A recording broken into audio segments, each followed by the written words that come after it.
Hi, everybody. Welcome. My name is Roberto Alvarez. I'm the Executive Director of the GFCC. The GFCC is a global multi-stakeholder organization combining our members and fellows. We have a footprint in 30 countries. Today, we are here for our 8th online conversation, Now, Bridge, and Reboot. The theme for this conversation is global partnerships or global innovation coalitions, and I will explain that to you in a minute. In order to get started, I wanted to do three things here. First, comment what this conversation series is about. Second, to introduce you this session and our speakers. And third, talk about logistics and how we are running the session today. So first about Now, Bridge, and Reboot. We are all facing around the globe the COVID crisis, but we are also thinking on how we could maybe turn this into an opportunity to reboot the economy and society. But in order to do that, we need to bridge two different stages, the now with the future. This is what this conversation series is about. Today, we have a great group of speakers here to talk about global innovation coalitions. As I said, the context or the backdrop for this whole conversation is provided by the current global situation. And since the beginning of May, we have been having conversations with leaders from within the GFCC network and outside. And I think three key ideas emerged from those conversations. The first is that this crisis is an accelerator. It has been accelerating existing trends. Second, it's a highlighter, especially of some of the weaknesses that we have in societies, business systems, and economies around the globe. And finally, there is a set of underlying social aspects that are really at the bottom of this whole situation. Things related to trust, to social norms, to values, and how we really connect all those dots in the crisis context. We had 8 sessions. We started in May. We talked about bridging the future and the present situation. Then we talked about a response to the crisis, how to turn knowledge into impact. And then we had 2 sessions having a look at different realities around the globe, Asia and Europe in particular. We talked innovation, a key aspect to respond, but also to build the future. And we talked digitalization. This is one of the key things that has been accelerated. Today, we're talking about partnerships. This is a systemic crisis. It requires systemic interventions and actions. And we believe that it's also necessary to engage a variety of stakeholders across society to build a different and a better economy and society. Some of the key ideas that emerged over this series of conversations are that we can turn this into an opportunity. In order to do that, we need to have a design mindset. There are some models that are already emerging in business, in society, and governance. The importance of local realities in cities was highlighted. Resiliency, it's a key feature to be addressed going forward. We need a type of response, a network response, engaging different players and different actors in society.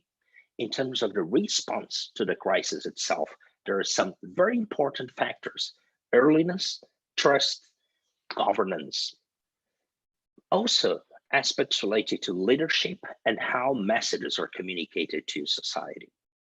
Thinking about innovation and what's next, or the next economy, as our colleagues in US Council on Competitiveness are working, there are some verticals or opportunity areas that were highlighted, from health to fintech, from education to sustainable infrastructures. We'll see a process, it's not 0 or 1, probably we're seeing it's a transition or an accommodation process. One key aspect will be how we allocate resources on the past solutions, past models, or to build future solutions and future models. In our last conversation, we talked aspects related to inclusiveness, and if we think of digitalization, how we can provide some of the infrastructures, the skills, and the capabilities that are needed across the globe, how to protect freedom and democracy, and how to think strategically in terms of priorities, investment, data, and governance. So we talked about a variety of opportunity areas for action.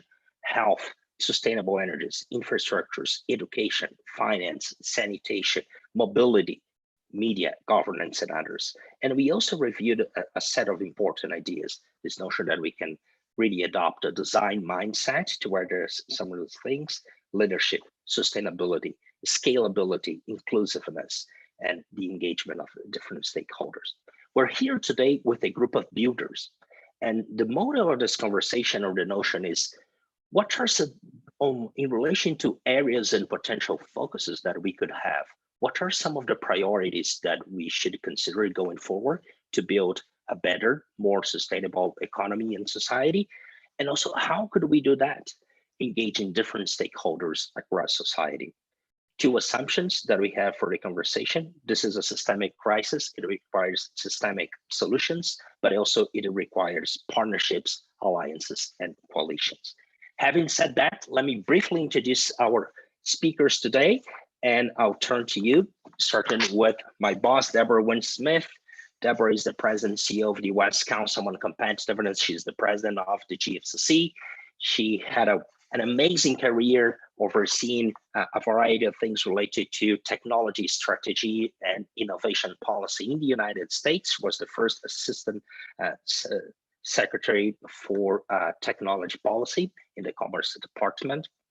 We have our chairman in the GFCC, Chad Holliday. Chad is a global business leader. He used to be the chairman and CEO of DuPont.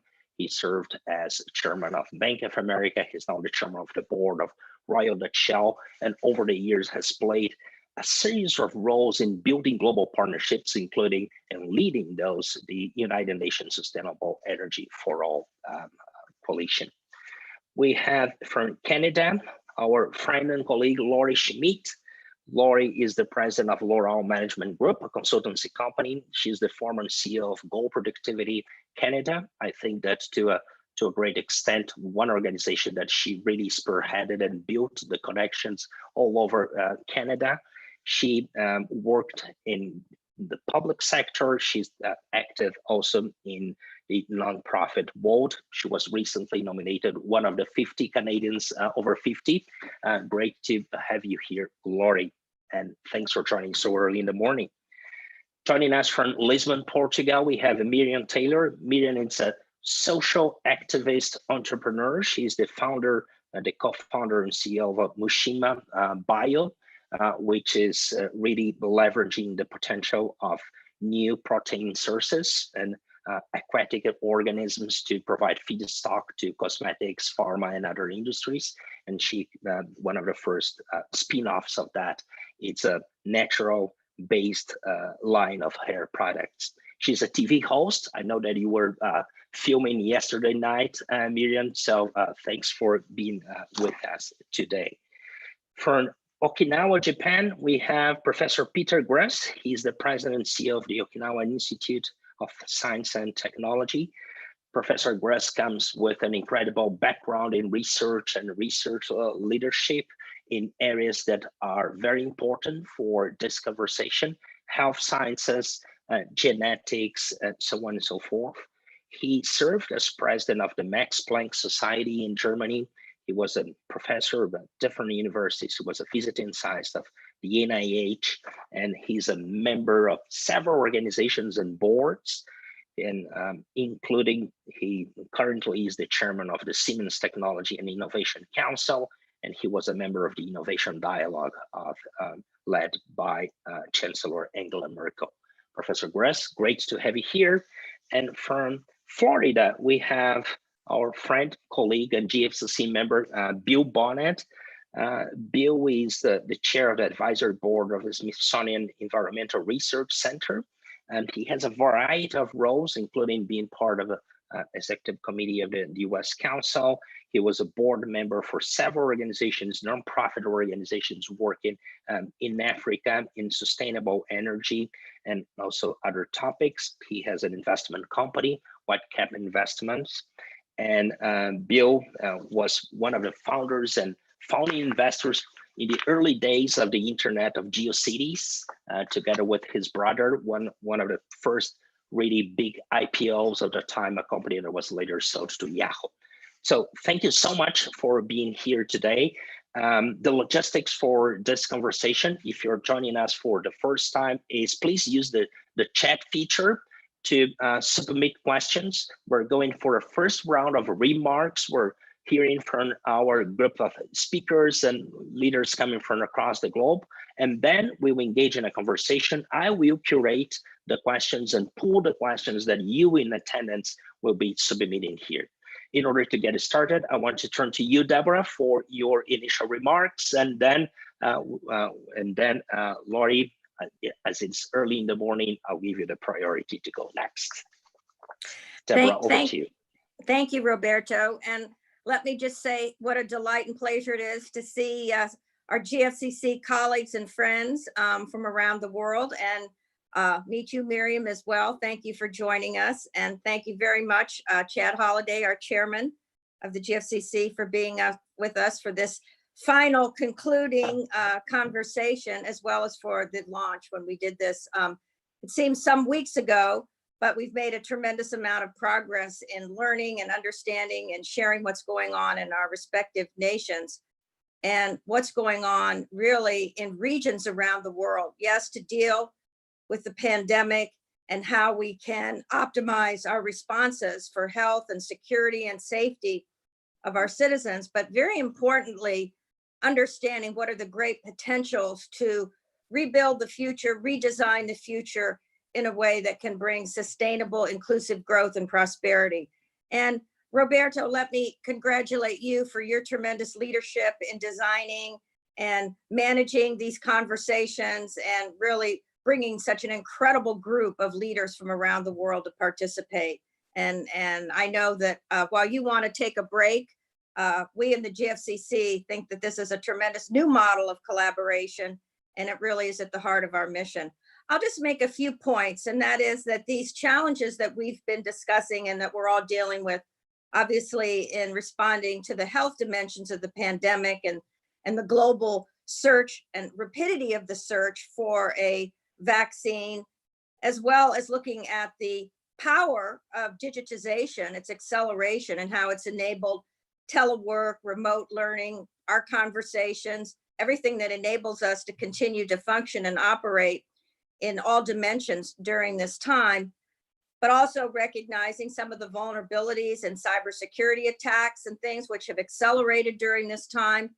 Also, seeing the weakness and lack of resiliency in global supply chains, particularly in the area of pharmaceuticals, medical devices, and what this meant for the national and regional response to the pandemic, but also issues around energy supply, energy prices, sustainability, the movement to a low carbon world. All these things have emerged in our conversation as, yes, huge challenges, but major, major opportunities for innovation and collaboration. And that's what the GFCC is all about.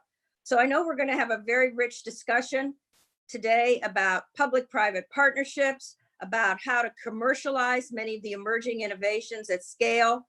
What are the types of partnerships we can envision across all these platforms, including what's the role of philanthropy, and very importantly, new designs, new models for collaboration so that we can bring in more participants, more innovators, more ideas as we design a future.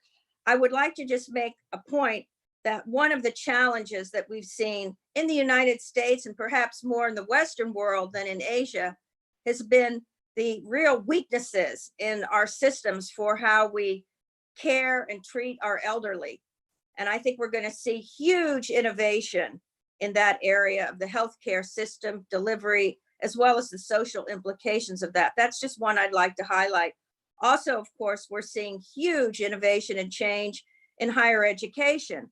And I know Peter will talk about this, but this is another huge opportunity for the GFCC, given our University 4.0 initiative that is underway.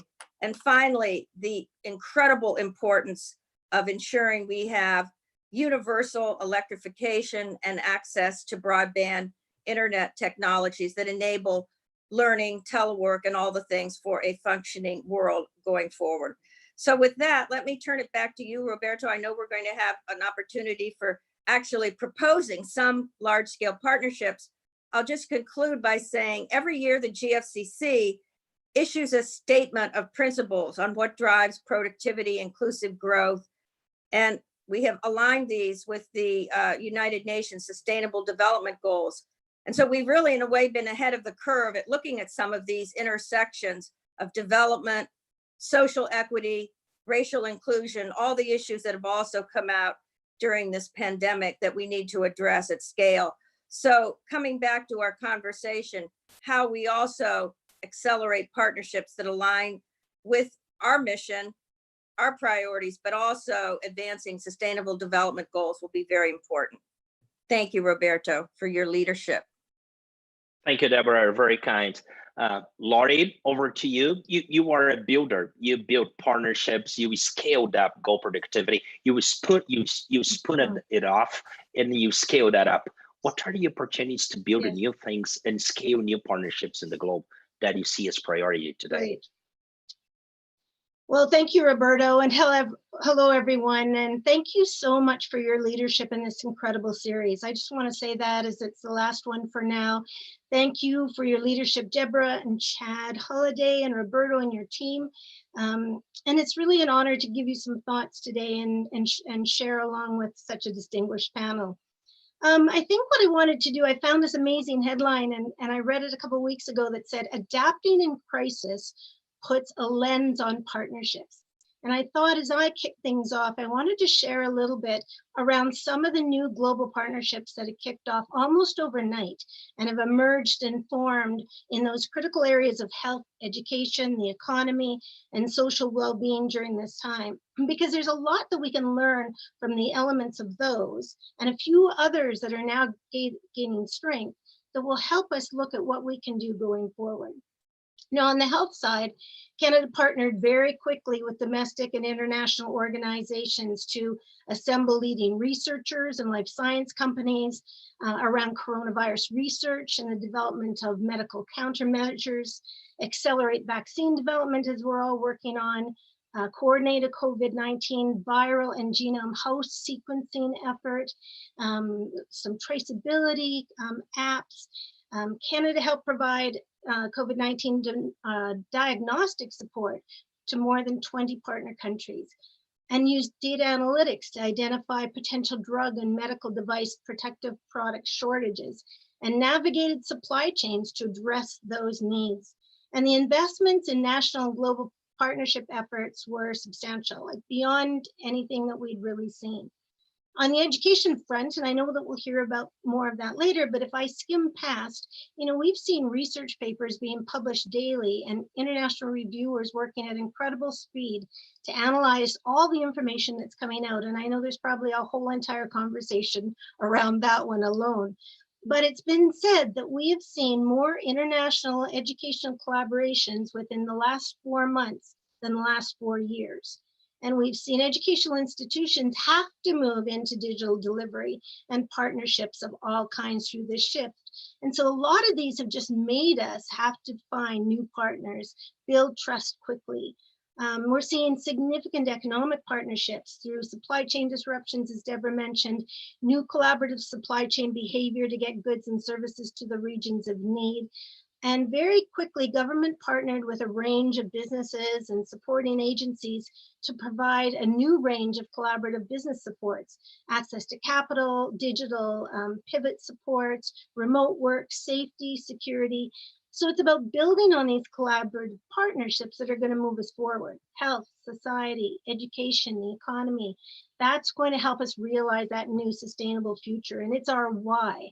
But the how needs to come next. And just really quickly, I wanted to summarize a few. I did a quick review and I came up with about 100 new innovative collaboration models that have emerged in just the last few months. And so one really quick, at a Canadian university, they've developed and built a tool, a platform designed to evaluate international partnerships, top priority partners in each country, rapidly develop strategic partnerships around key priority areas. They've connected over 400 active education and research agreements in 55 plus countries over the past year. And I think GFCC has been doing a lot of this already. I think there's just an opportunity to move it to the next level. You know, within social enterprises, we've collaborated to address food and health and shelter and crucial supports and new digital platforms. And how do we reach digital to those regions of need and meet demands in a more efficient and timely manner? And, you know, everything from community to urban centers to regional to national and to global levels, you know, our ability to care in new and innovative ways has been astounding, even though this has been such a tough time. And the one that I was really thinking of for Miriam this morning is She Innovates. She Innovates Alberta is the first chapter in Canada, and it's part of the UN Women's Innovation Strategy to drive action. UN Women has created a global innovation coalition for change, a partnership between women and key representatives from the private sector, academia, nonprofits, focusing on developing innovation markets to work better for women and accelerate the achievement of, you know, gender equality and women's empowering. So I just wanted to say that as my time goes quickly by, how fascinating, Deborah, Chad, who's on the call, Roberto, that the GFC Global Innovation Summit in Kazakhstan last fall was themed around the imperative of global transformation, business transformation, digital transformation, and here we are. It's here. In a few months, we've had to adapt and adjust very quickly to those range of new platforms and new partnerships. You were out ahead of the curve. So moving forward, I think we don't want to get stuck in this time. We want to evaluate where we are and now move forward with purpose. And it's about how we choose to move. I think the elements are here. We've been hearing about them for a few weeks. So how do we build this platform and continue to build impactful partnerships that are imperative around collaborative innovation? Thank you. Thank you, Laurie. We'll be back to several of the topics. I just want to leave one question with you. You listed several partnerships that are already there and that emerged recently. What did you miss? What's the one partnership? What is the one thing that you think that's missing in that context? But I'll leave that for later. Peter, over to you in Okinawa. You are a leading scientist in an area that is very into this pandemic, and scientists work globally and in partnerships, and you also lead an innovative research and higher education institution. So what are your thoughts on some of the topics, action areas, and also about this conversation about new innovation partnerships? Thanks for joining us. Well, thank you, Roberto. Thank you and Chad and Deborah. It's a great honor of being part of that marvelous event. And I very much am looking forward to entering a discussion and give you some of the insight that we have from the science point of view. Let me begin by a statement that I took from the United Nations Secretary General Antonio Guterres, who said that the COVID-19 crisis is not only a health crisis, but a job crisis, a humanitarian crisis, and a development crisis. This pandemic shows that we are all at risk. So a planet filled with inequalities of different sorts, has been confronted by a great equalizer. And the COVID-19 is not only damaging human health, and it also damages economic prosperity wherever it spreads, taking no account of a country's size, its wealth, its history. Politics, well, that can be debated, of course, depending on who is leading the country, culture or genetics. But the scientists have been able to lay open what can be done in a crisis of an unprecedented magnitude. The scope and speed with the scientists have responded is absolutely marvelous. We had to mobilize at speed to understand the virus, the nature of the virus, to share the treatment modalities, to work to develop therapies, support companies and protect the employment structure, and do everything possible to keep economies afloat. So currently, I also am already predicting that there will be an all-time record that will be broken in developing a SARS-CoV-2 vaccine, which the world is developing is demanding in record time.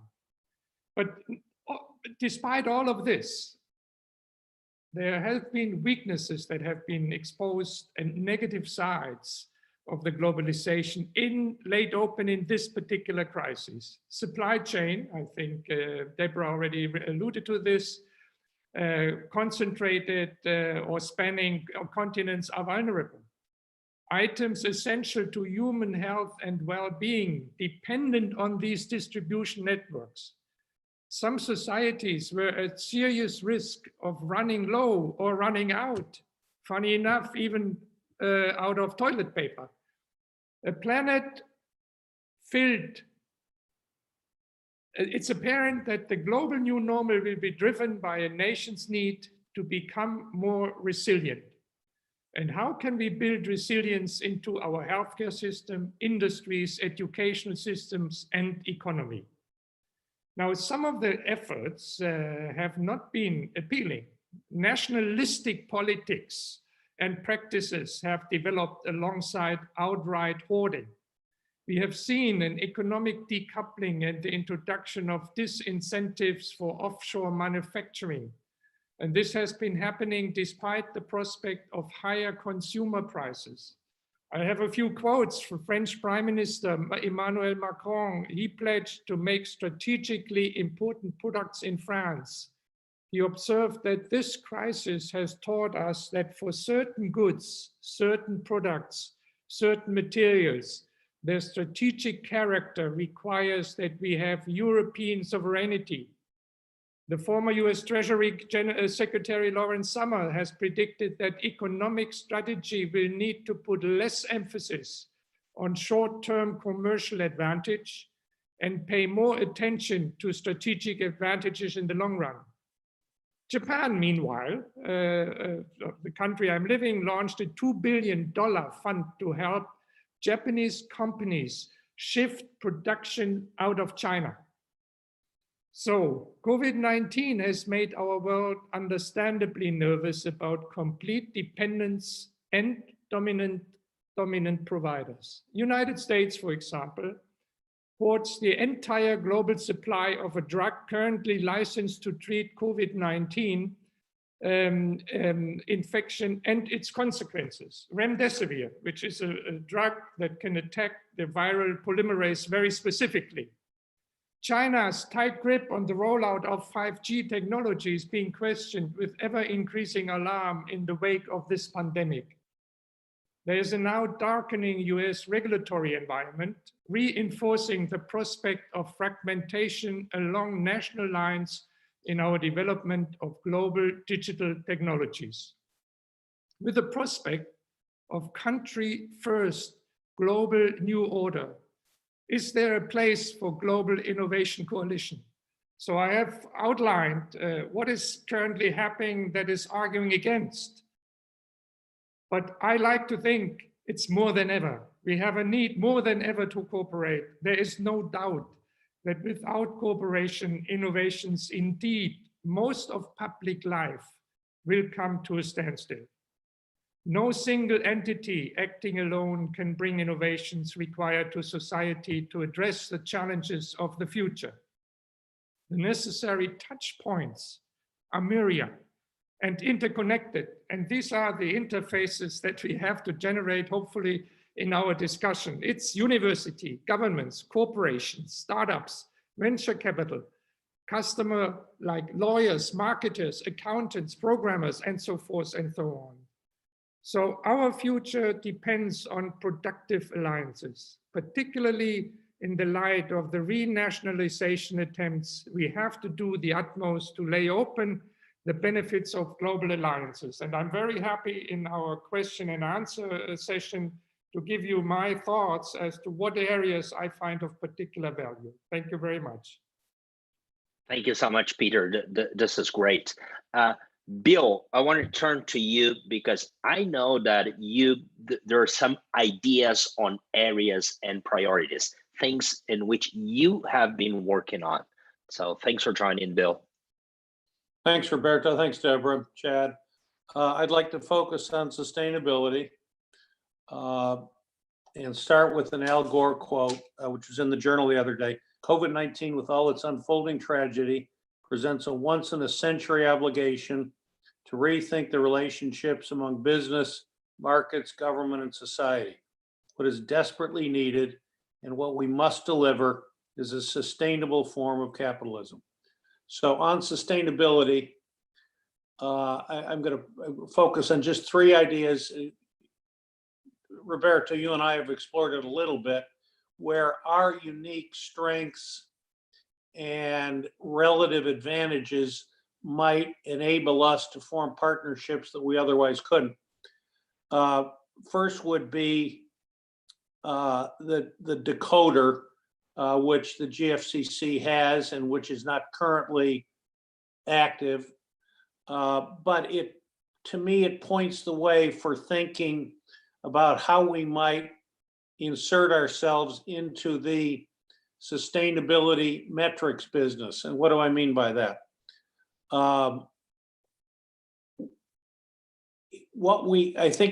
Picking up on Peter's thoughts and amplifying them a little bit, what this COVID crisis has meant for me and for sustainability, I think, is the primacy of metrics, of science-based communication that has reached a global audience.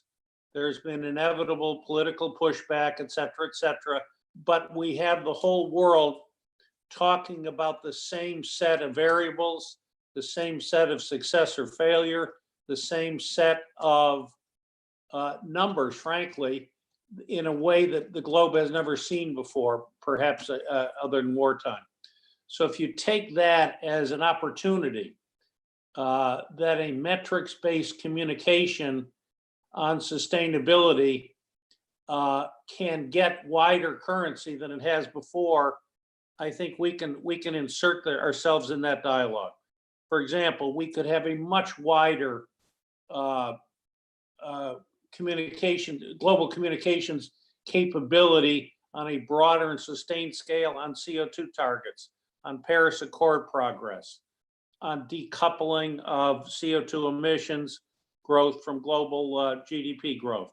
So a metrics-based communication strategy where we can use our global network to advance the notion that the globe is ready for a much wider and deeper engagement with the metrics of sustainability. So that would be point number one. Point number two, and Deborah, you'll get a kick out of this. I thought one of the most impactful things that the council has done in the last 10 years that I've been involved is Ollie. And you'll remember that should bring a smile to your face. So back in 2016, Deborah cooked up a real world powerhouse demonstration of urban mobility trends, and combined with what we represent on the council as a tech innovator and thought leader, and literally driving out in front of us was this 3D printed electric powered minivan called Ollie from a company called Local Motors, which is very much in the forefront of the urban mobility trend. And it occurs to me that played then and it plays now to some of the real strengths of the council in terms of what we've always highlighted as innovation drivers of growth. We haven't exploited that. We haven't used that on the GFCC. So Ollie provides, and Deborah, Roberto, you might want to send around something on Ollie, which I think is very cool to this day. So how can we use that kind of powerful demonstration of innovation on urban mobility? That's an obvious case. We have 30 countries, we have leaders from around the world. we could be more of a exemplar for urban mobility trends in a way that I think could be impactful and doable, frankly. And third would be, I I saw something the other day on New Zealand, and there was an article saying New Zealand is doing a, what do they call it? A building for climate change program at the national level, building efficiency, building and construction, amounts to as much as 40% of indirectly or directly global CO2 emissions. It's a relatively speaking overlooked sector in terms of efficiencies, in terms of sustainability, in terms of the kind of progress we need to see.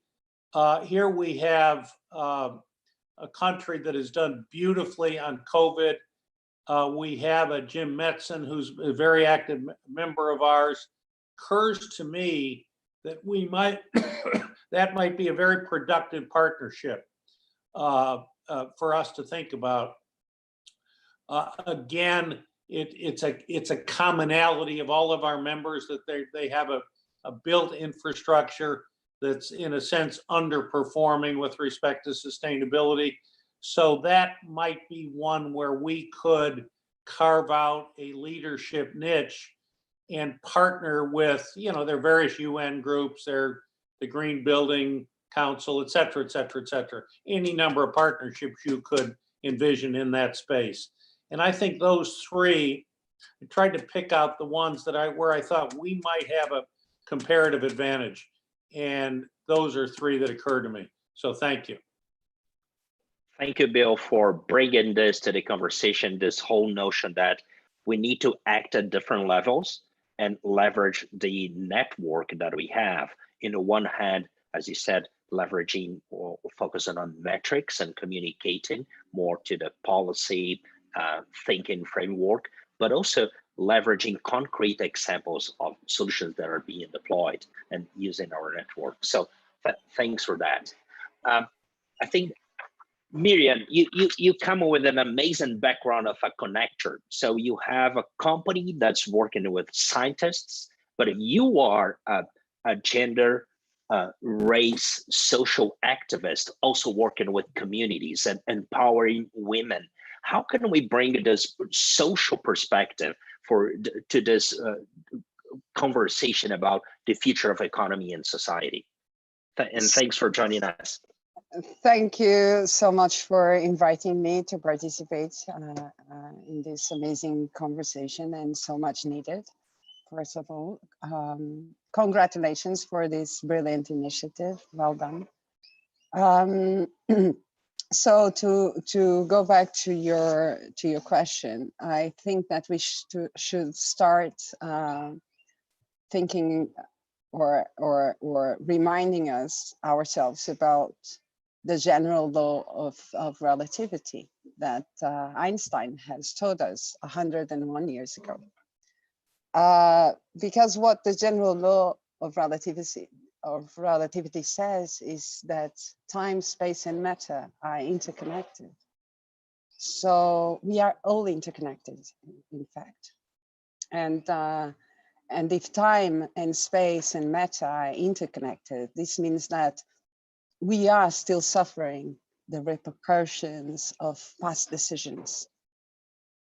And going into that matter, we need to address the fact that the Africans have been dehumanized. And they have, during slavery, and with the hierarchization of humans, the Africans were disregarded as humans. So we have been put at the base, and a whole narrative has been ever since constructed and built since then. A narrative of propaganda that has created a collective imaginary or fed into this collective imaginary of people that were not even people, were not even humans. So we cannot talk about sustainability or climate change, even because everything, it's all interconnected, without addressing what needs to actually be addressed. We live in a very, very unbalanced world, so much so that the Africans are still today at the base of any structure, are the people that have less access to education, to justice, to healthcare, so much so that we are probably the communities in the diaspora that are suffering the most with the impact of this current pandemic.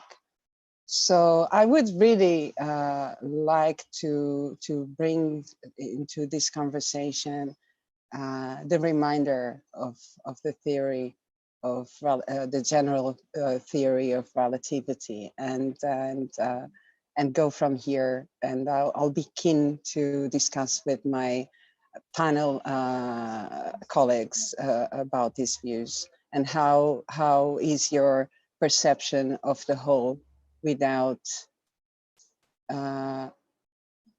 without bringing into the equation all the people, all the ones that have no access to this space where we are now.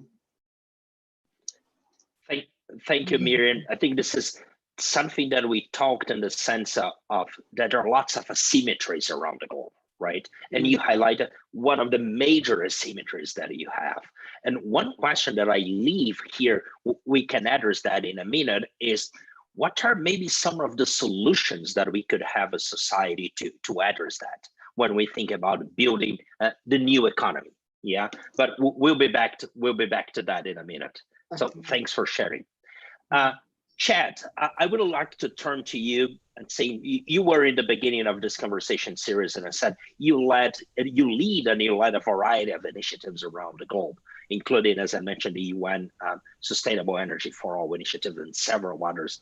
What are some of the opportunities that you see, and maybe some of the partnerships that maybe are missing that come to your mind? Roberto, thanks very much. It's great to be a part of this session, and thank you for your leadership in setting this up. I think it's very timely and very appropriate, and I can't wait to see what you're going to come up with next to take us to the next level. Let me just make an observation. I believe we can all relate to this. We can handle good news. We can handle bad news. Uncertainty is really difficult. And the reality of this COVID-19 situation is it's still uncertain. We don't know if we're just starting it, almost through, see light at the end of the tunnel. It's just so many unknowns right now. And where we would like to have it over tomorrow, it's probably not likely. And this, I won't even speculate as to what it means. But I think from that, and from all the work we've done at the council, there are three things that come out to me we should be doing as individuals or organizations at this point in time. And they've been really reflected by all the previous speakers, I believe. The first is resilience. We have to figure out what does it mean to be resilient with this unknown, with this disease, with the changes that will undoubtedly come. Many of them positive, many of them maybe not positive. And we have to think about resilience as an individual, or our individual organizations we might be a part of, the cities we live in, the countries we live in. And think about that broadly. And what are those? Because my guess is investment in resilience right now will pay off. I think second, and the council reflects this quite well, we need to think about what are the relationships we need to build. Relationships between individual to individual, and organization to organization. My guess is there will be new relationships that have to be built. This very call right now is an example of that. Relationships are being built today during this time we didn't have before. And I think we need to continue doing that because we'll need that for strength as we go forward. And third, and it's been pointed out a couple of times this morning already, speed and our definition of speed in this point in time. To think that a disease that probably didn't exist 12 months ago, certainly didn't have a name, certainly didn't have the focus of the world, suddenly has 17 vaccines in trial, hundreds of more backed up behind that, over 300 therapies in trial. The speed that the world has come to potentially deal with this issue is just phenomenal. And to say it was totally organized on a global basis, I think would be far an overstatement. But something about knowing the target and moving fast. So I think every one of us need to accept the fact the speed that was acceptable 12 months ago to deal with problems will not be acceptable today. We must move much faster. So just really point out, we got to be resilient. We got to build new relationships that will be critical in this time. And somehow we got to go much faster than we have before. Thanks so much. Thank you so much, Chad. So I'll be very quick in transitioning to Deborah here. It's about the speed. Deborah, your reflections and comments on what we just heard, if you want to react. Thank you, Roberto. I just wanted to build quickly on Chad Holliday's comments on resiliency, because this is an area for great collaboration and impact for the GFCC. Some of you know that a number of years ago, and Chad Holliday actually led this when he was CEO of DuPont with the president then of Carnegie Mellon University. We did a major study on enterprise resiliency that came out around 2008 that was very much ahead of the curve in terms of thought leadership. People did not even use the language and construct of resiliency. Everything was focused around risk and risk mitigation. Resiliency is a whole different concept. It's really enables an individual, an organization, a country to be able to respond, adapt, and move forward in whatever challenge they are facing. And it is an end state, but it's very dynamic. And based on what's happened in the world with COVID, we have taken that core foundation and completely not just updated it, but redesigned the concept of resiliency across all dimensions of society, business, organizations, and including political worlds as well. And so we're going to be releasing that in the United States in July, later this month.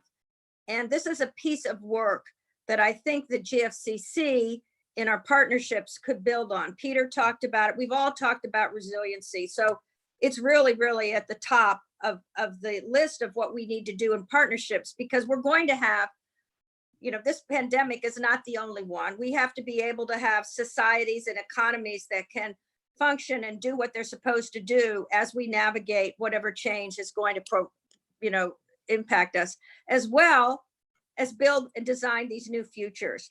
So I think, that issue is really one at the top of the list. The other thing I'll just quickly share is that the issue of equity and social justice and racial equity that's become really centerfold, as it should in the United States during this pandemic, is something that we all need to build into our activities. And I'll just use the United States as an example. We could say that a third of our population is really totally not participating in our economy, in our society as innovators as they should. This is really unacceptable at any time in history, but very much now.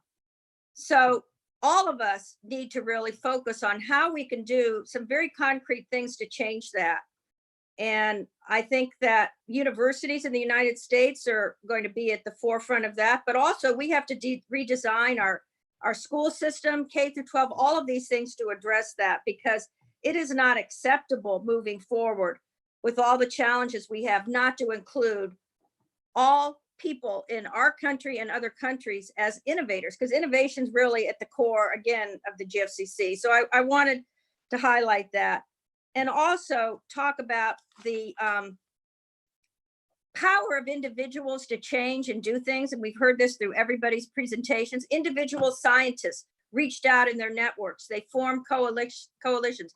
It was really almost a self-organizing neural network of collaboration that has been unleashed. And that is something, again, that we very much want to build on and do so with the concept of shared values. And I do think the shared value issue, we heard it in our initial conversation from our GFCC distinguished fellow, Kanda Yemkela, you know, the openness, transparency, and trust. These are things that as human beings, if we don't have, we can't do anything. And so building that in as a core for collaboration is very important. And those who don't participate in that world of shared values and trust and transparency and verification really cannot be brought into these networks of collaboration, because without the trust, we can't move forward. So those are just a few overarching comments I wanted to make. But I think in the next series of conversations, Roberto, when we start up again, I would very much recommend that we have an overarching theme of resiliency and also partnerships. And again, the comment of speed, because that really gives us a great framework to build these partnerships and the work of the GFCC to contribute to our future. Okay, thank you, Deborah. And if you have any questions, please share that with us. Use the Q&A feature here. We already got some questions, and I will review those in a minute. But maybe I could turn back to you, Laurie, and maybe Peter. For you, Laurie, maybe to highlight some of the missing pieces that you are seeing in terms of partnerships and alliances. And Peter, as you said, some of the, let's say, the core focus areas that we could have or should have as society. Laurie, would you go first? Sure. Well, I think I'll start saying that the key area that's missing, I think, is that global convener. And I really appreciated Peter's comments around that area. There is a proliferation of partners, startups. There's a million of them. I think the challenge is if there's an opportunity for building impact through strengthening those ecosystems to tackle one or more of these big systemic challenges through that collective impact model is really the way to build through on a number of the things that we've talked about, that, compelling time-sensitive vision, using resiliency. We're going to have to continue to focus on a number of the areas that we've highlighted this morning. How these are not going away in the short term. And so things have started to occur, but from an overarching impact perspective, how do we continue to build on those? So the health challenges and health crises around the globe, and then applying more new technologies and telehealth and the collaborative research going forward.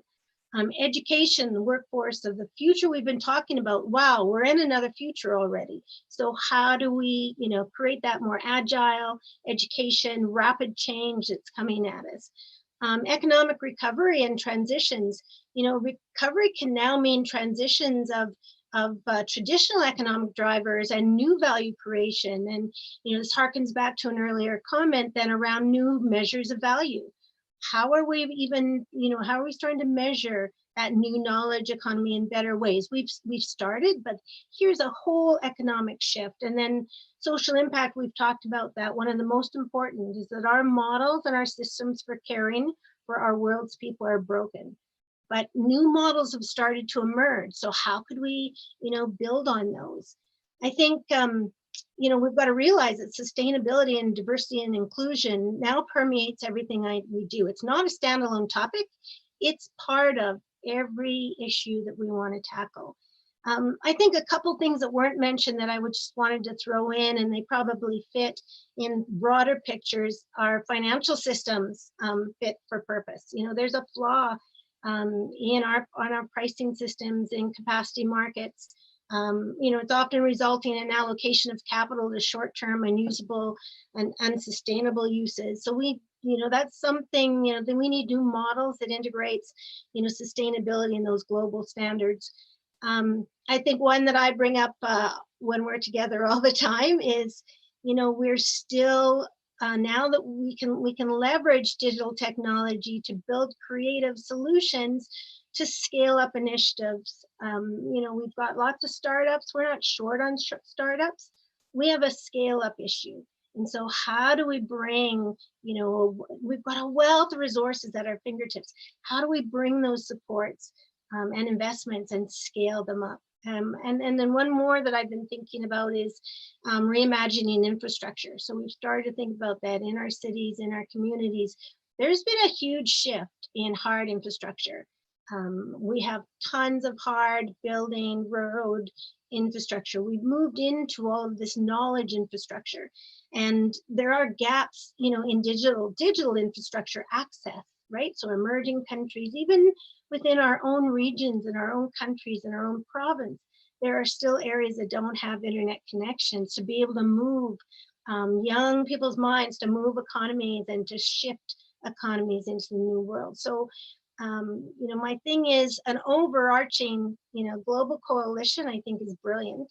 I think it's a matter of harnessing some of these with a compelling, timely, rapid response, you know, building in resilience and tackling some of these systemic issues wholeheartedly. Thank you, Laurie. Peter, over to you. You mentioned before that you would like to share some ideas on focus areas. I think, you know, let me begin with one of the best sets of tasks or targets that we have, and these are the 17 Sustainable Development Goals of the UN. I think that's a perfect framework for all of us and for actually scientists and industry alike. But if you ask me, where do I see the differences? You had really used some nice words: accelerator, highlighter, and the social elements. Now, the acceleration I see very clearly in the rise of contact-free economy. This is a consequence of COVID-19. Cashless payments, video conferencing, telemedicine is soaring, augmented and virtual reality, remote working conditions, which raises a complete different issue. For example, what does it mean for our social interaction?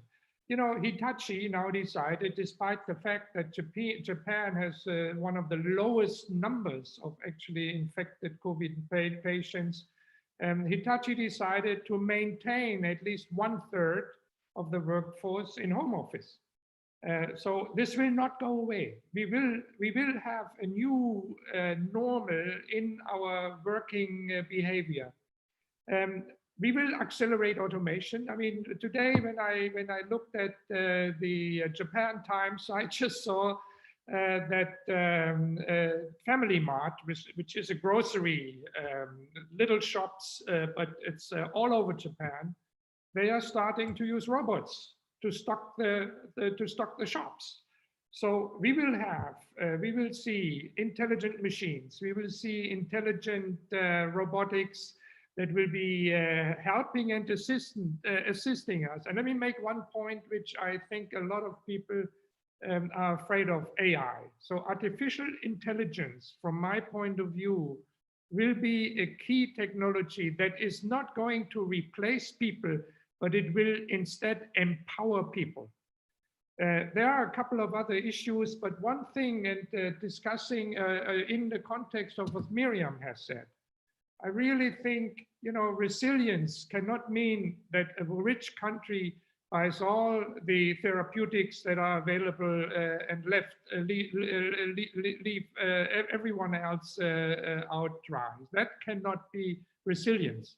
It's good for a single country, but it's not good for the world. Now, in terms of new venues, new companies, you know, I ask myself, why doesn't Asia, with this tremendous number of people, not have a Silicon Valley? Well, because in most cases, venture capital is too low. We have not enough IPOs. There should be definitely the intelligence. There are top universities, but yet we do not have the entrepreneurship. We do not have the dynamism, the dynamics that is available in the United States. The thing which I think we could do together with the GFCC is to provide maybe a comprehensive funds for social impact R&D.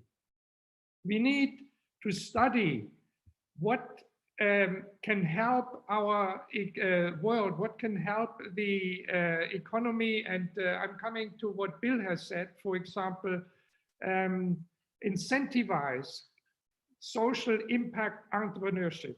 I know the European Union, for example, they have a EU climate launchpad business idea competition.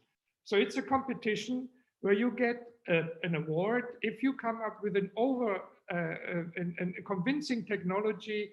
And I mean, I know it for a fact because one of the OIS people were the winner of the Carbon Tech Award at the Climate Launchpad in 2019.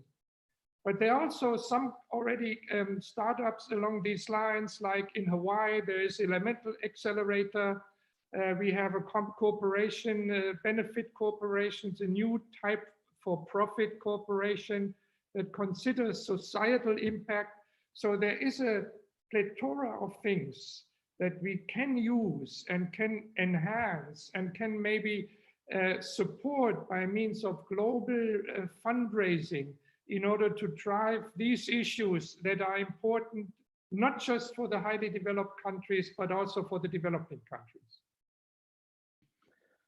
Thank you so much, Peter, for, let's say, bringing this perspective, not just in terms of priorities, but also in terms of tools that we could use as humanity, but also as our organization, potentially to think about how to accelerate some of the things that we're talking about.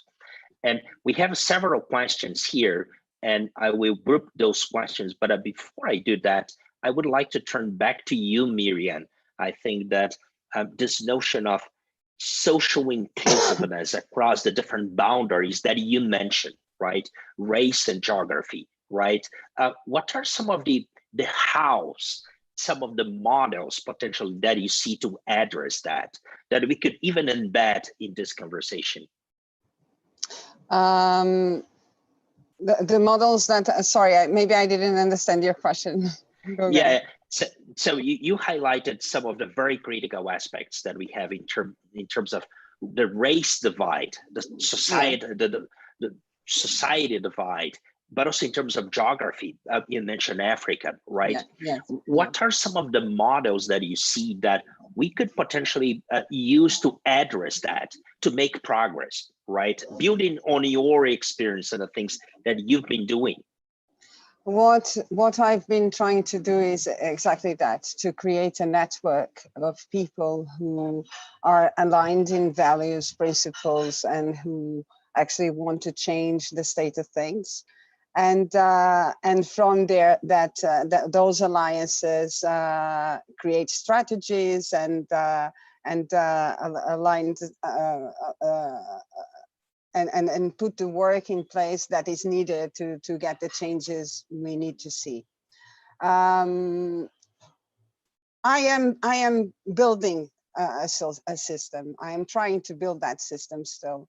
There are no other existing systems that I could tell you, that or that one is working and I'm getting my inspiration from all those. No, because I think that we really need to rethink all our approaches, and everything needs to be, this was a period when I thought that since we were all invited to stop, that this would be an opportunity for us to recalibrate and to shift our perceptions and understand the other side of the people who usually don't have access.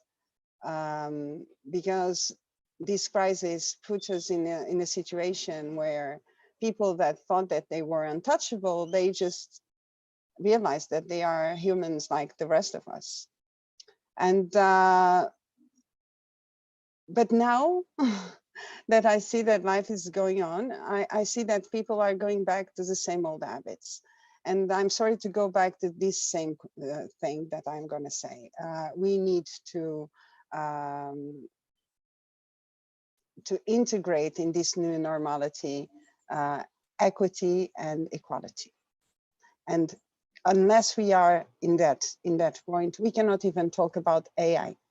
Because AI, what AI is doing and the danger of AI, yes, there are many good aspects, Peter, as you said, but there are also great dangers. Because what AI is doing is killing Floyd, you know, the algorithm is biased.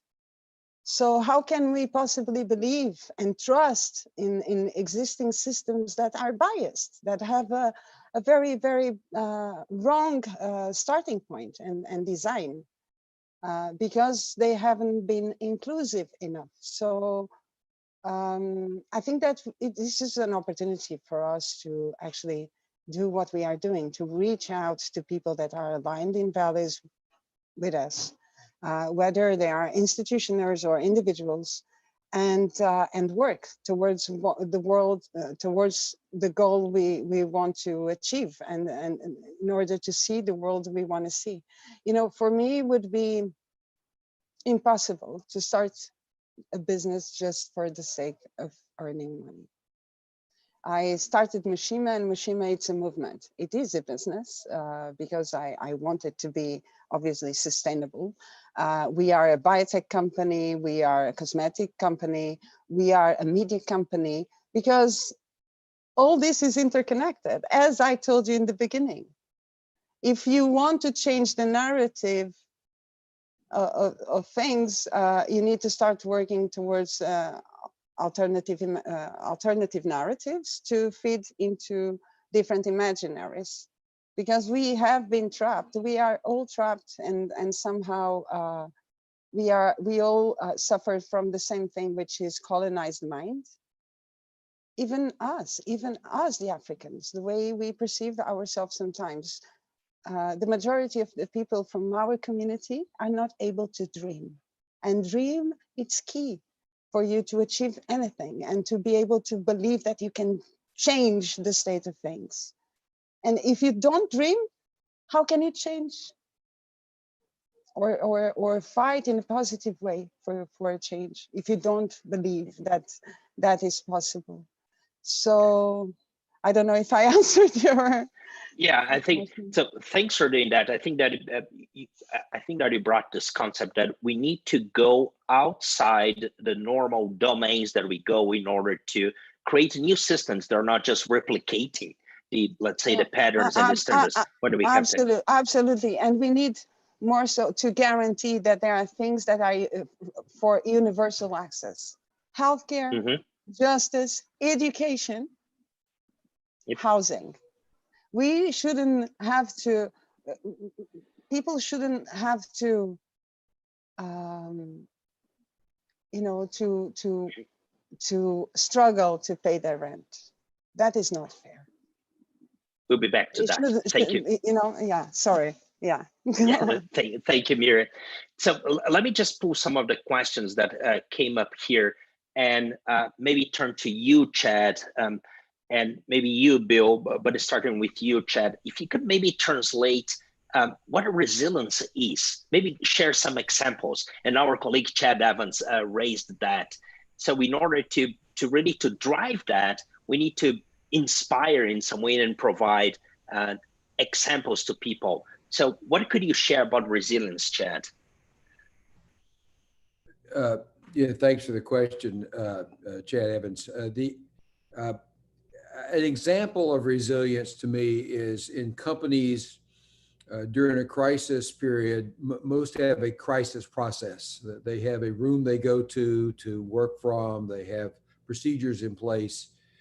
In industrial companies where I spent a lot of time, you think about it on an environmental issue or a weather issue, a hurricane or typhoon. But what we're finding is that same process of speed of action, connecting people, focus, can apply to almost any issue. So I think one aspect of resilience is using those techniques that you may have set up for something separate, but applying them to this current point in time that's needed. And I think COVID-19, I found many companies have used their crisis management process, which wasn't designed for something like this. It stretches out over months, perhaps years, but it's worked out quite well. If I could add just one more piece, Roberto, that I'm trying to make it an answer to Chad Evans' questions. I can't make it work, but I'd like to get it in if I could. And Peter's comments about Japan made me remember this. But the UN University, which is located in Tokyo, had a very unique process a couple decades ago, but I think it would apply greatly here. Is they had a problem-solving community at that point in time when I was working with them. It's about 3,000 people, and they would load a question, a problem that hadn't been solved up, and allow all 3,000 of the people in their network to respond with a potential answer or an insight. They would sort that down to the 10 most promising answers to the problem. They would go back to their network and let them rank order the 10, and they would narrow it down somewhere between 1 and 3. And then they would have the network again talk about how to make those one or two items a reality. And then what you had created in a very short period of time, weeks, was a family of solutions or a solution to a problem. Now, the unique thing, and I think about it was really sparked by Marion's comments, then the whole world owns that answer. Nobody has intellectual property on the answer. It's now available for anybody to use in any way possible. And I think that would be very, very important, because that would be a unique way of going about it. And it would deal with a small step toward more equality going forward. Something like that could even be something that the council could consider and could be an aspect of your next step in this series. Thank you.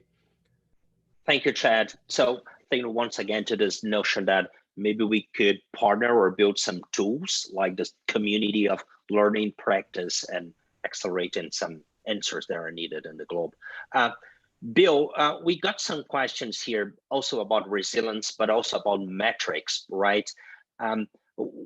This is a conversation, and our colleague Juan Pedro from Argentina reminded us that we had a similar conversation in the past about metrics. So how could we accelerate this into practice, right? Not just thinking about the GFCC, but the whole series of things that we are addressing here. How could we accelerate those things in society toward implementation? Roberto, I'll just continue a theme of my remarks. We have the ability through these calls and through networks and through global communications to much more effectively and aggressively promote metrics in the way that we haven't before. What this has taught me, we have Okinawa, we have Lisbon, we have Canada. How marvelous is that we can communicate as well as we can? So to me the answer is simple.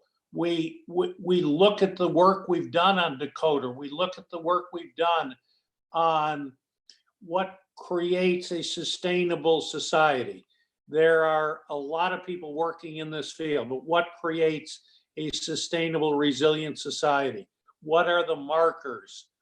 And what we haven't done is we have no effective mechanism to communicate widely an agreed upon set of metrics. We can do a much better job of that, it seems to me, in promoting sustainability and resiliency.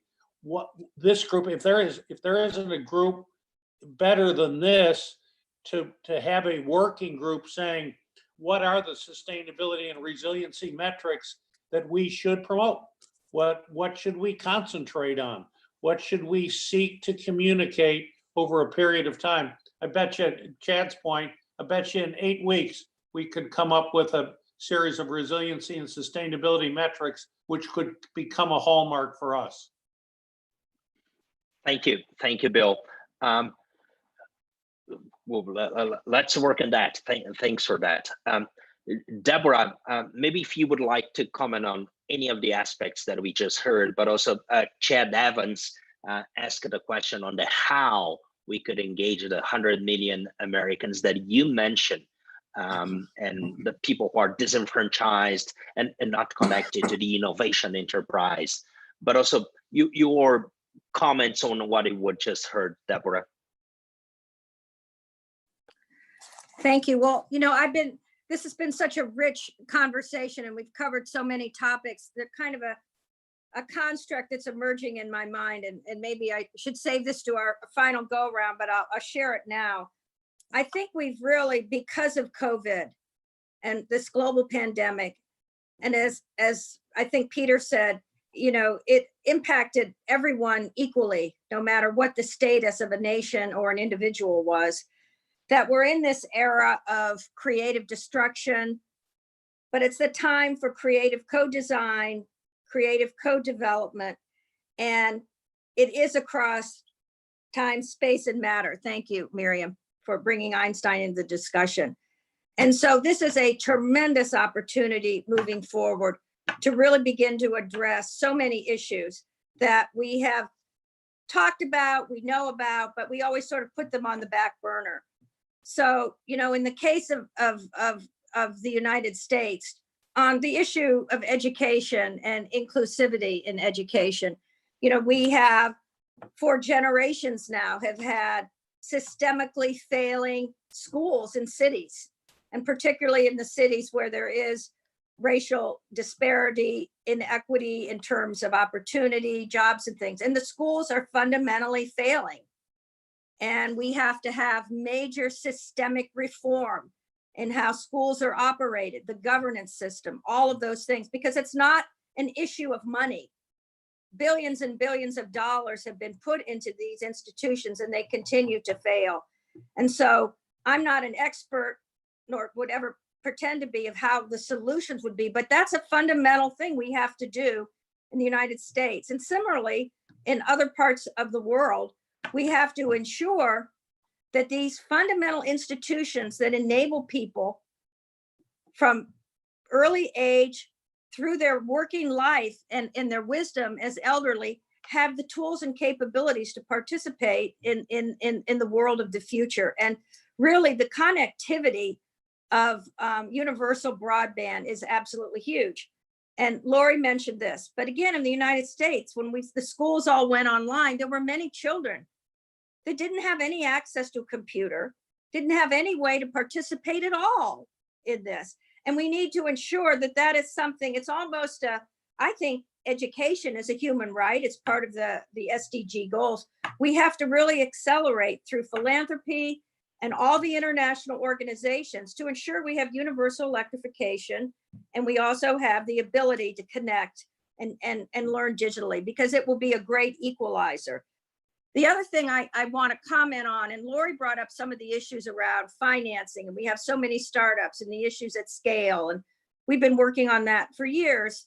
You know, how do we go from startup to scale up and create the value from all the innovation? But the financing issues are huge. Trillions and trillions of dollars sit in hedge funds. They don't invest in the things we're talking about. Miriam, you know, if we had time, I'd love to hear what you think about debt financed infrastructure, because that's the new tool for 21st century colonization of Africa, is the debt financed infrastructure, where all these assets are now, you know, bit by bit being controlled, particularly by China. But that's not a tool for development and for inclusion at all. That's a tool, you know, of subjugation. So these are just a few thoughts that emerge from this conversation for me, but it's really a time of creative destruction, creative co-design, creative co-development across time and space and matter. And the GFCC really needs to play a very important leadership role in how we move forward to address these tremendous opportunities for the future. Peter, talking about tools, I think that we got a question here about what are some of the tools that we could have really to weather this global challenge, as you mentioned, the access to health and the access to health technologies, right? You mentioned this idea of potentially even funding some social impact or social innovation initiatives. But what are maybe some of the tools that would come to your mind in terms of addressing some of the things that we talked here, right? And I just want to leave also a question for everybody as we're approaching the end of our session here. And it's a question that we got about the missing pieces in the international system today. What are some of what's missing in institutions and what we could maybe have as an action point? But I'll leave that for the final round. Peter, any ideas, but also talking on venture capital, something that you mentioned. Oh, this is a real issue for me in terms of looking how can we regenerate the jobs that have been lost, not the least about due to COVID. And OECD has just published today the latest numbers, and they are calculating now with 12.6% jobless people versus 5.3%, which in normal years would be the case. So where can we generate the jobs? Well, you know, I'm a great friend of startups.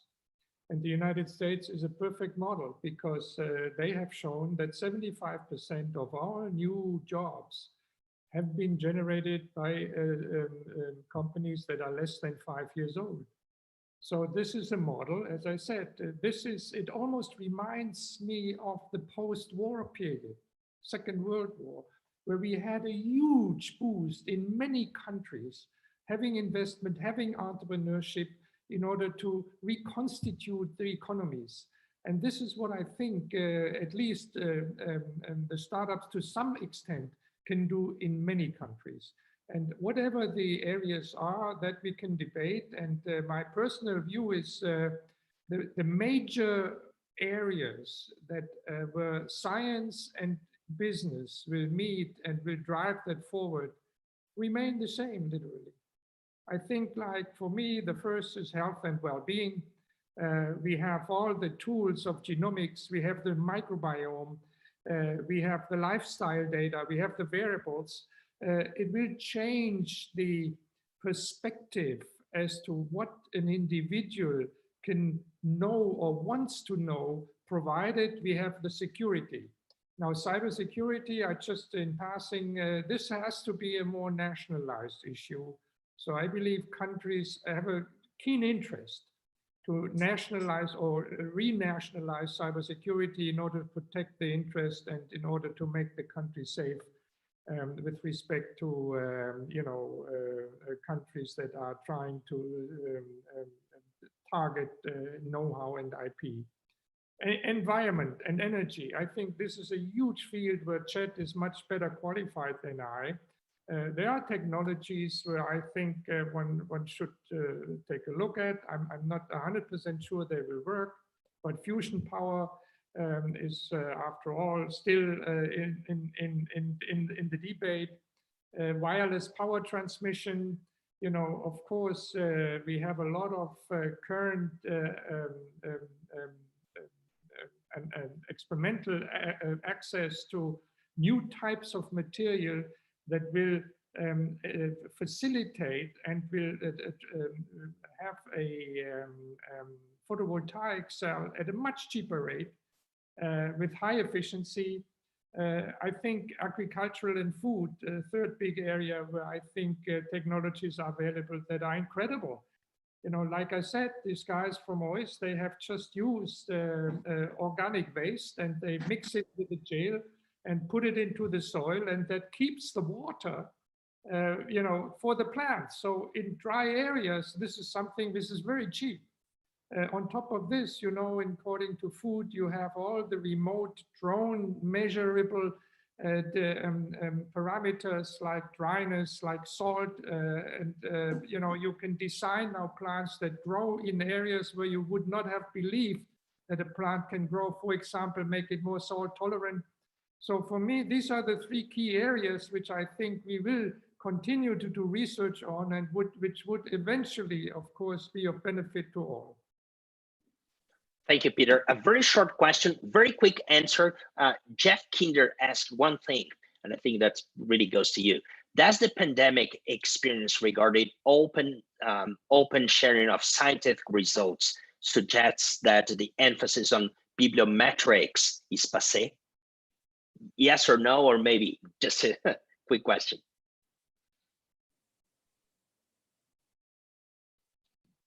Do you have an idea on that, Peter? I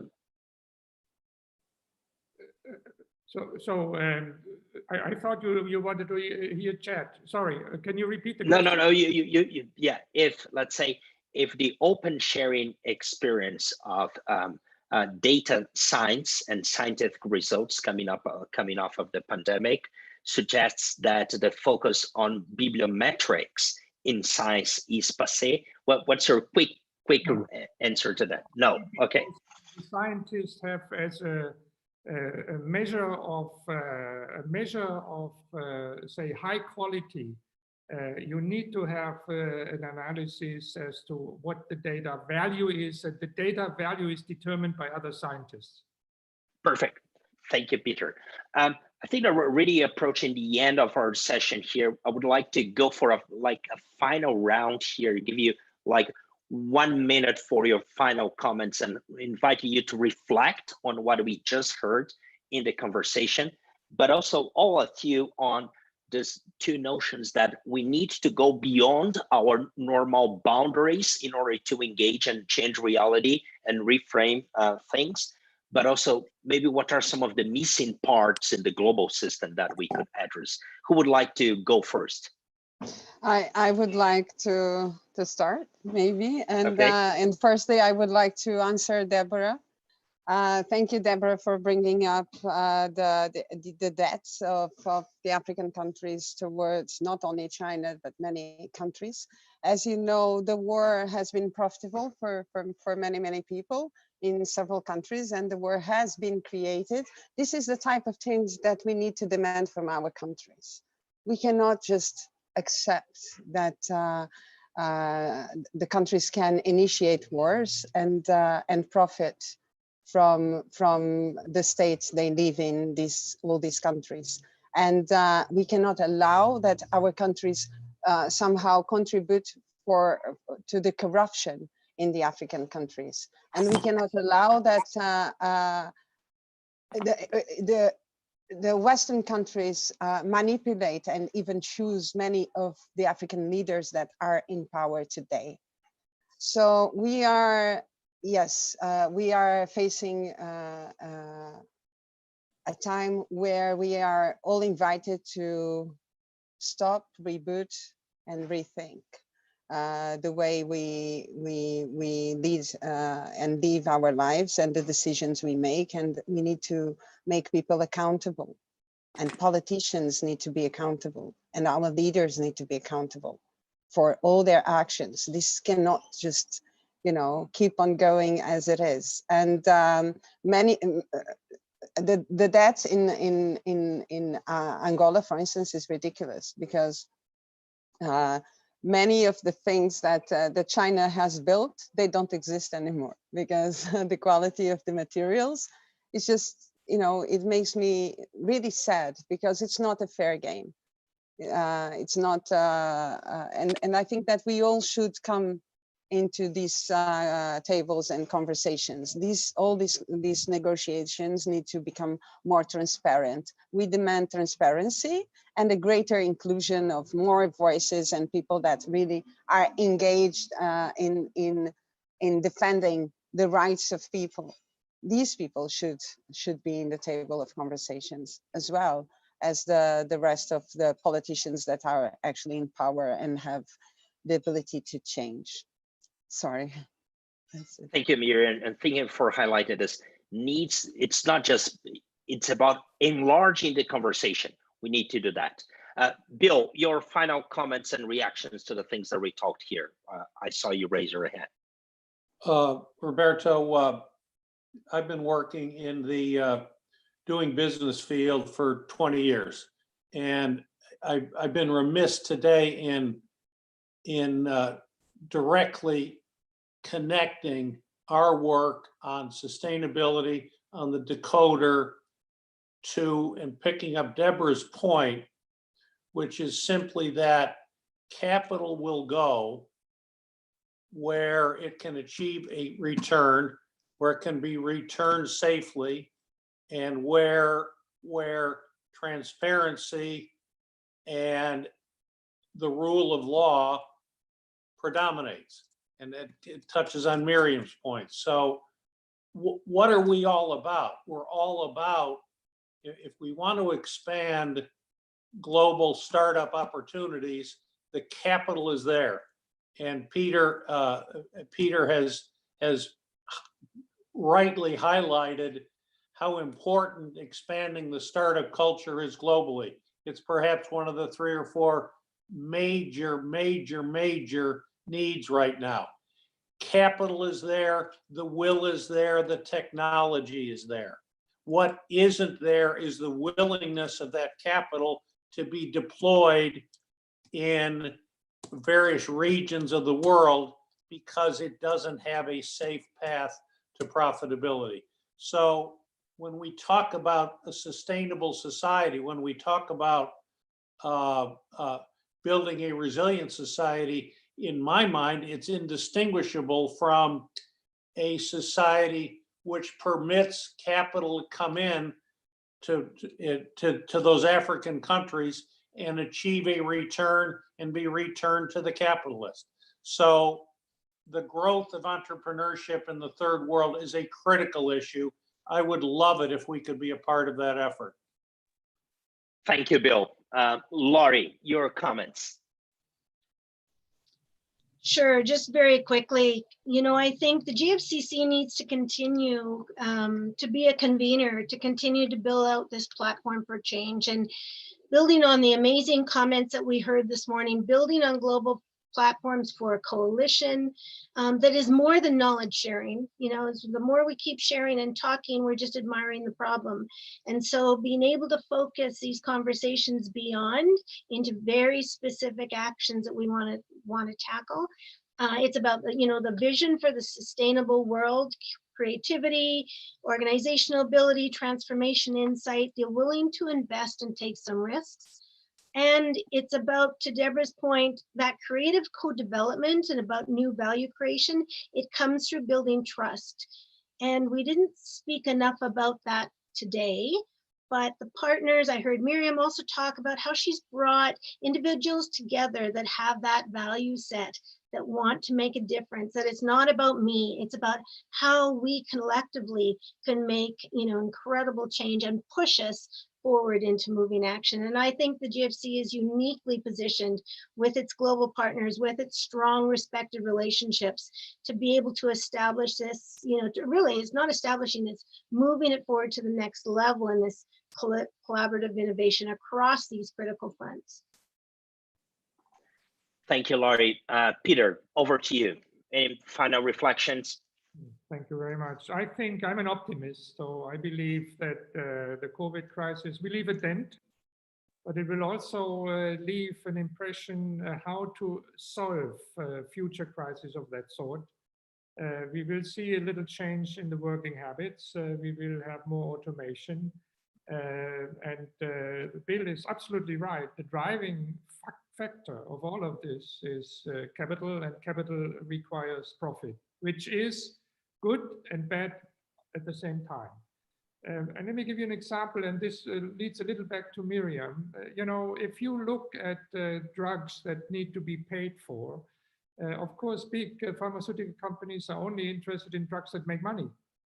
But then if you look at what has happened and what people has discovered, is that there are very cheap drugs like dexamethasone. You can buy liters for almost no money. And that substance can be used for patients that are seriously clinical ill from COVID-19. So what the point I'm trying to make is, here we have a room for expansion. We have a room for fostering the research in these areas where you can have a drug that can very cheaply provide it for developing countries. So, at the end of the day, I believe there is a lot of space for GFCC, space that I see in the interface of, making money and being socially active.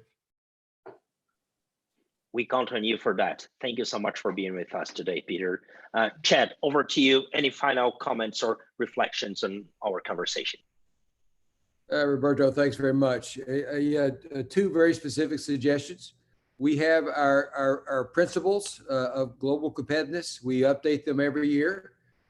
We should update them this year and take into account everything we've learned from COVID-19. I think this could be a very important refresh, and we shouldn't miss the opportunity. And as we look at those refreshed principles, I would say if this organization could take one problem we could solve and actually get a solution. Yeah, so I think we've really had a very expansive conversation here. It's great. We could take into account all these perspectives and just find one problem the GFCC could solve to make the world better. That'd be a great step forward. Thank you. Thank you so much, Chad. Deborah, over to you. Thank you. Let me thank everybody for their tremendous participation, brilliant comments, and the dialogue that ensued today. It was really a wonderful culmination for the first phase of Reboot, Rebuild, and take us into the future. I just wanted to conclude with a little kind of overarching comment. And before I do that, we are going to go back and capture all the learnings across the 8 conversations. And Chad, thank you for linking that to the 2020 GFCC principles. I think we were thinking the same way along that, so that's great. I think you all know that we will be in November having our 2020 Global Innovation Summit online, this time with our colleagues in Australia, who a year ago were very prescient in choosing as the topic health, innovation, and the future economy. And of course, we will have a tremendous amount of very critical content and ideas and solutions to present in November as we go forward. So my final comment is, the time is now. We need a new global compact for inclusive transformation. And we have to harness the potential of technological transformation, but it has to be working together based on truth, trust, and transparency. So again, thank you, Roberto, for your leadership in bringing us all together and designing and managing these fabulous conversations. And I thank all of you in the GFCC community for your tremendous commitment and support as we move forward. And we will design a potential solution path for a great problem we will co-design together. So thank you all so much. Thank you, Deborah. And we're doing one final thing here. We're taking a group picture.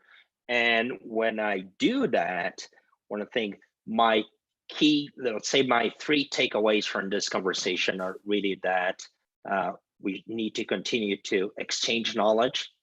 We need to enlarge the conversation, not to replicate past bias, and we should take some action and solve at least for one thing. Thanks for that, Chad. So smile now, here we go. Yeah, thank you so much for joining us. If you are attending this conversation, this will be continued. So we'll be announcing soon, as Deborah said, let's say the new dates and some of the themes for the continuation of the GFCC conversation series. Thank you so much for joining. Thank you so much.